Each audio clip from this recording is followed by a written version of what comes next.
Yo, yo, yo, yo, yo, yo, yo, yo, what's poppin'? Dating and development, welcome. If you know who I am, Fandandozy, heck yeah, it's me. Dollar store, bald man, Jason Statham, there we go, easy ass, bish, bash, bosh, bang your mother. Anyways, carrying on, article analysis. Now, do women want to feel small? And what do I mean by this? No, I'm not me talk about being a gargantuan big man. You know, that you just like jump on top of her and you envelop her and you suck her into your own body to feed off her flesh. That's not what I'm getting at. What I'm talking about is musculature. I know, crazy stuff, and I'll mention this a small bit more whilst getting into this article analysis, so to speak. So I'm going to hit that record button and then I'm going to cry. Women rate the strongest men as the most attractive, study finds. And this is from the Washington Post. Now, I'm Irish, I don't read this site, because first of all, why would I? Second of all, F you. Carrying on, more importantly, there's a nice strong man. That looks like me. Big Stuck, Big Shack. And this is by Ben Grino. I probably butchered that name, I'm sorry, Ben. You can write me a letter of apology for getting the name wrong. And this was done 3 years ago, but it still holds pretty much big relevance today. I'll keep that in mind to discuss why. The usual straight gym rats who are male, we must rejoice. Why? Women, when asked in a study to judge photos of men's bodies, rated the strongest men as the most attractive. Is that surprising? No. Why? Because the strongest men can protect them. Going back to that evolutionary instinct. It's evolutionary. Women love strong bodies. Now, you don't want a Ronnie Coleman kind of lightweight, when he's banging his girlfriend against the wall. Lightweight. Anyways, woo! We take it off our clothes. Different story. They don't like the roided, juiced up guys who are absolutely huge, like a lean, like a muscular guy. Someone who's bigger than them makes them feel small, because that shows a man can protect them. And women do love guys with muscles. They do. And when I used to be, I would show photos of me here, but I'm not going to. Anyways, when I was pretty much a few years younger, say 21, I used to do athletics a lot of running. And you know, I'm broad shouldered. I was really lean now. I became really lean, more or less, and there was nothing on me. It was literally a pick. It's like a toothpick. I was that lean. But I realized at that stage I wasn't getting much attractive. I wasn't getting that much notice from girls. Now, I did have a girlfriend at the time, mind you, and that didn't really bother me. But the thing is, when I was losing my hair and I shaved it off, and before that I started hitting the gym, I think about 4 or 5 months beforehand, and I was eating and I was working out and I was bulking, I put on a considerable amount of muscle mass in a few months, because I was just a beginner and everything else. I'm hitting the intermediate stage now, 3 years now. But I noticed after working out and getting bigger and looking a lot stronger, women were starting to notice me a lot more. Even the choosing signals went up a lot more too. Women were showing a lot more indicators of interest or choosing signals, yeah, as I just said. But it's not to mention that whenever I was with a girl, she constantly running up and down my arm. She's like, ooh, I love your arm. No, she wasn't European, but Irish, yeah, but she wasn't that Eastern European. And they just rubbing the arms, or even asleep beside someone, just rubbing the chest and that. My chest be decent enough size, I can grab the boobs. I definitely have bigger boobs than Riley Reid, so that's something to say in itself. But I don't have a snatch the same size as a wizard sleeve. Carrying on, height and leanness were appealing attributes too, but strength played an outsized role in the ratings of men's torso. Per a report published Tuesday in the Proceedings of the Royal Society B. the society of bitches, no one will be surprised by the idea that strong men are more attractive. And that's true, you wouldn't be surprised. We can't be overly jacked. Because the thing is, muscular enough, the girls will notice you. Too muscular, the men notice you. So, Aaron Lukaczewski, I hope I got that name right, is an evolutionary psychologist at California State University at Fullerton. It's no secret that women like strong, muscular guys. It's not a secret anymore. You just told it, Aaron, or Aaron. There is no nuance to these results, he said. 0 of the 160 women surveyed showed a statistical preference for weaker men. Now the thing is, that's quite a small pool. So yes, it'd be very possible for those women to say, yeah, I like all these muscular men. But some girls are different. Some women like more effeminate men or pretty boys. Living in the west side, living so loud. And I'm going to stop singing Georgie now. But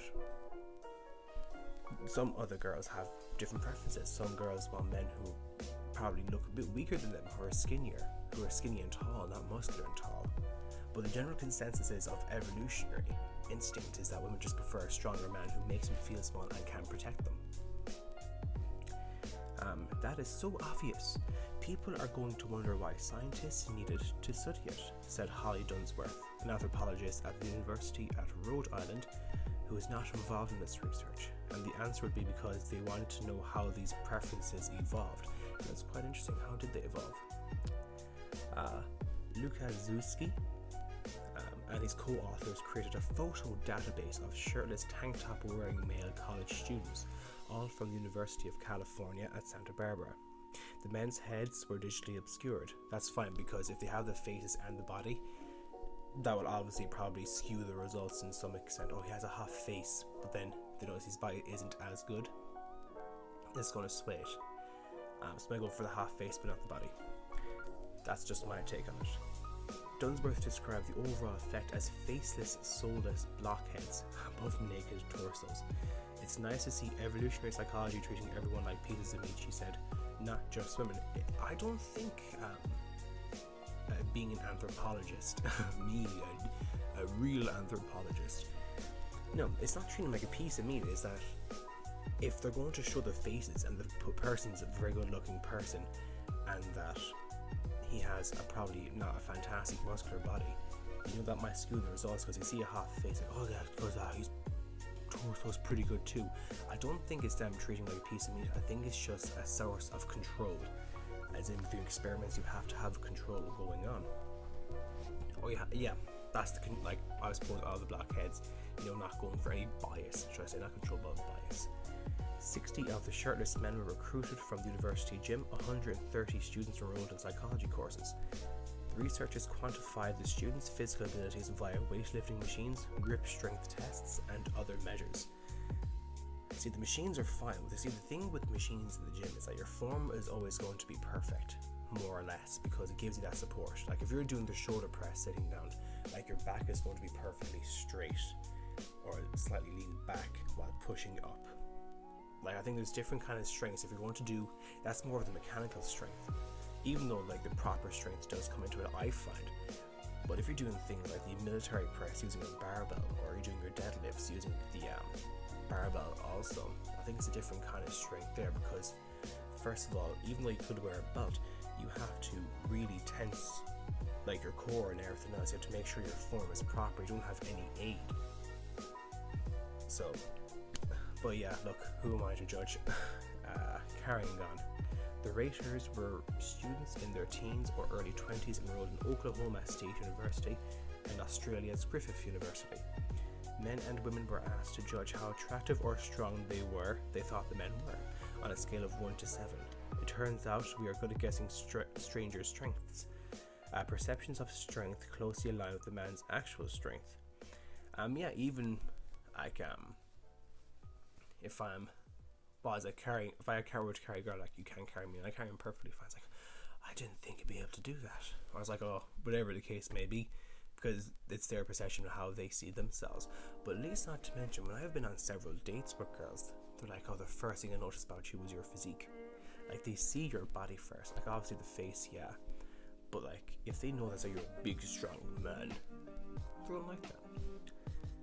Carrying on, the researchers also discovered a linear relationship between a man's rated strength and his attractiveness. What really explains the lion's share is attractiveness. The attractiveness is how strong a man looks, Lukaczewski said. Least not to mention that I think going to the gym and working out really plays into the whole ambition and determination, discipline aspect of being on your life's mission, in the sense that if you want to go and create a good body, it's not easy work. Like, I love going to the gym, I love the pain, as bad as that sounds, but it's mental discipline. Like, you're not going to get there straight away. Like, if you get a fantastic body, that shows you're disciplined, you have ambition to what you want to go after, and that can translate into various parts of your life also, because you have to have a lot of patience. When going to the gym, yeah, you might see gains a small bit straight away, but you have to be consistent. You have to be consistent with your diet. Obviously, you can have your cheat days and everything else. That's perfectly well and good. It's advocated by science to have your cheat days to make sure you stay in line. But your body's not getting used to just eating healthily all the time. It needs to just have that bit of a kick with the bad stuff. But it shows your ambition, it shows discipline, it shows that you're willing to take time to work on something that's tough to work on, and those can translate into other parts of your life. And that shows you have respect for yourself too. If you're going into the gym or you're working out to actually make an improvement out of your body, that shows a lot of self-respect. And that level of self-respect, I find working out, people tend to respect you more. They're like, oh gee, he's a pretty big boy. It's a big boy trademark. They do have a lot more respect for you. They kind of do. It's like, oh, okay, yeah, he's a person I wouldn't want to mess with now. Even though you might have a few jabs thrown out by lads. Lads will be lads, men will be men. But the girls will respect you a lot more as well. I was like, ooh, very nice, I like how much, but I'm not free. Don't sell my body for $15 on OnlyFans. Carrying on, the study authors describe a strong body as a signal one of our ancient ancestors would have understood. This is a healthy individual with a hearty immune system. The ripped body suggests someone who can devote calories to building muscle rather than fighting off germs. Yeah, the strength is there. The strength was also an indicator of one's ability to provide material and social benefits. Yeah, because having a good body raises your SMV, or your sexual market value. It does, because you're kind of putting yourself ahead of the pack of guys who are not willing to work out and everything else. It makes you look that bit better. Now, people kind of want to associate with men who, are of higher status, or people who are of higher status anyways. So if you're going out working, the women will make notice that, oh wow, he works out, like, come on, be around him a small bit more. That is if you have good charm and charisma and your game's on point. Lukaczewski said, in this interpretation, a strong man has a valuable potential protector of women and children and is desired by other men as an ally. Yeah, because first of all, you're strong, you can protect, but that's what I was saying earlier on about making a woman feel small. Like, I'm not talking about standing on a chair and towering over her. It's like your strength. She feels protective in you. Is that if she knows she's in danger, you can protect her. She wants to be able to feel like you're in control, you're dominant, and nothing can get past you. And being that strong person shows that you have the respect for yourself, but others want to respect you. And I said there, men want you as an ally, and children will feel protective around you. Some evolutionary psychologists suggest that there is an optimal peak for male strength, beyond which hulkish, muscle-bound men cease to be attractive. Like I said earlier on, you work out to get to a certain level of musculature, women will notice you. Get freakishly big, men will notice you. But also, how muscular you can get depends on what type of body type you are, whether you're an endomorph, mesomorph, or an ectomorph. Totally depends. And if you find it hard gaining muscle, there's plenty of YouTube tutorials, like by really good coaches, that will put you on the right track on how to gain muscle if you are pretty skinny. However, that trend did not appear in the study. Lukaczewski said that this concept is based on psychological evaluations using line drawings of cartoonishly muscled women. Although the student database included chiseled frat guy types, as he put it, none of the men reached the exaggerated proportions purported to be unpleasant. Yes, if you're going to like Ronnie Coleman level of anything else, women won't find that highly attractive. Because like, they'll think he devotes all his time to working out. He obviously has nothing else going on if he's just in the gym working out. The one high value person, even though having a good body can demonstrate that, there's a fine line. As I said, there's a fine line between the numerator and the denominator. Dunsworth said that despite the study's straightforward methods, she did not find the author's evolutionary explanations in the paper convincing. They made no link between any of these responses of those women to any sort of ancient, deep-seated evolutionary traits, she said. They kind of mentioned that back there, the protective instinct. That's evolutionary. Maybe because it's not in front of a paper, she can't see it. Carrying on. I've said that a few times now. She pointed out that the results might not be universal. Yeah, everyone has different types. I said that earlier on too. The raters were college-age women evaluating the appearance of college-age men. They might have much of an experience with the I'll try that again. They might not have much of an experience with what attractiveness means, Dunsworth said. The study authors also acknowledged that the physical attraction to someone's body, after all, is only one set of cues when appraising partners. Yeah, body, you have status, power, looks, resources, a whole bunch goes into it for men. Women, not so much. If you can just look pretty and not get on their nerves, that's good by us. You also look good too. But that's kind of it, really. The article goes on a small bit more. But anyways, I'll finish off with this a paragraph here, and I'll wrap it up. We know what kind of bodies are valorized and idealized, Wade said. It tends to be the bodies that are most difficult to obtain. Yeah, because we value those bodies a lot more because they're harder to get. It's psychology 101. That's like, you know, you're going to value comes to dating, you're going to value someone who's harder to get as opposed to someone who's pretty easy. That's why men kind of tend to avoid women who seek them on the very first date for long-term partnerships, because the person was easy. That's why women avoid men who say they're in love with them straight away after the second date. Too easy. The woman has them. There's no challenge. We appreciate something more that we have to put the work into it. The more work we have to put in. If researchers had performed this experiment a century ago, when calories were scarcer and manual labour was not, heavier torsos would have been highly more rated than lean ones. Leanness, she said, was not universally valued across cultures and time. Every culture is different, yeah. Every culture has different values when it comes to men, women, and attractiveness. I think a good book that describes that is Sexy Time, except with the Y in time, at dawn, by Christopher Ryan. That kind of highlights a lot of that kind of cultural aspect to it. So what's the story here, men? Self-improve. Work out. And women also too, yeah. Work out too, ladies. Men like nice bodies. Men, keep working out. Put on a bit of muscle, but not too much. You want to look strong. You want to look like you can protect someone. Now, if you're a person who finds it hard to put on muscle, by all means necessary. Get in contact with some coaches, some personal trainers, even look up some YouTubers who have covered this subject and putting on weight if you're a skinny guy, or muscle if you're a skinny guy, so to speak. And at least not to mention, if you're going to the gym, keep at it. Keep at it. You might not see results straight away, but the consistency and discipline is key. You have to keep going.